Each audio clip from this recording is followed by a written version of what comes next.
Hi అండి, మేము వేణు టైలర్ని. వాతావరణం చూడండి ఇప్పటికప్పుడు మారిపోయింది. నేను మేడ మీద అయితే బట్టలు ఉన్నాయనేసి పైకి వచ్చాను. అయితే వస్తూ సెల్ పట్టుకొని వచ్చానండి. వీడియో తీయటం మొదలుపెట్టాను, మనం వదిలిపెట్టాం కదా దేన్ని కూడా. అన్నీ కవర్ చేసుకుంటూ ప్రతి వీడియోని కూడా తీసేస్తూ ఉన్నామండి. జనం గోలెట్టేస్తున్నారు.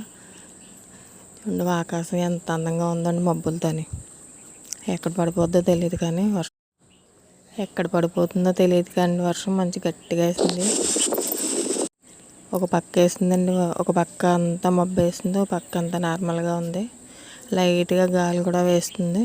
గాలి వేస్తే మబ్బు అంతా పోతుందిలేండి. కానీ వాతావరణం అయితే చాలా చల్లగా ఉంది, బాగుందండి. మేడ మీదకి వెళ్ళాం ఇటువంటి టైం అప్పుడు ఎక్కి కొంచెం వాకింగ్ చేస్తే భలే ఉంటుందండి, మనసుకి ఆహ్లాదంగా.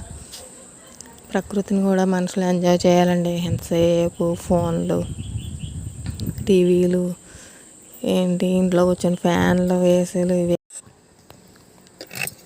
ఎంతసేపు ఎలక్ట్రికల్లో, కరెంట్లో, ఏసీలు ఇవన్నీ అట్లా మగ్గిపోకుండా అండి ఇలా వాతావరణం అనుకూలించినప్పుడు బయటకు వచ్చి ఆ చల్లగాలిని పీల్చుకునండి, ఆ మబ్బుల్ని, అటువంటి దృశ్యాలను ఎంజాయ్ చేస్తే చాలా బాగుంటుంది కదండి.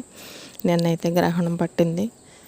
ఆ గ్రహణం విడిచిన తర్వాత వాతావరణం అయితే ఇలా తయారైంది. ఎక్కడైతే ఏం జరుగుతుందో తెలియదు కానీ నేనైతే పైకి బట్టలు వేసుకోవడానికి వచ్చాను కదండి. హాయ్ చెప్తున్నాను, మీరు హాయ్ చెప్పండి. చూడండి ఎంత బాగుందో అండి లొకేషను. మనకి ఇంకా సరిగా తీయటం రాదు కానండి, ఫోన్ పట్టుకుని ఎలా వస్తే అలా తీసేస్తున్నాం. చూసేవాళ్ళు కర్మండి అంతే. బాగా ఎడిటింగ్ చేసుకునేవాళ్ళు, వీడియోలు తీసుకునేవాళ్ళు అయితే భలే తీస్తారండి. దీన్ని మార్పులు చేర్పులు చేసుకుని అందంగానే ప్రకృతి ఒక అవకాశం ఇచ్చింది, ఎలా కావాలో అలా తీసుకోమని. తీసుకుంటాం, మన ఇష్టం అండి.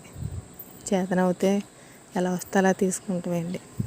నాకైతే సంతోషంగా అనిపించి వీడియో అయితే తీసుకున్నా. వీడియో నచ్చితే లైక్ చేయండి, షేర్ చేయండి, సబ్స్క్రైబ్ మట్టుకు చేసుకోవటం మర్చిపోకండి.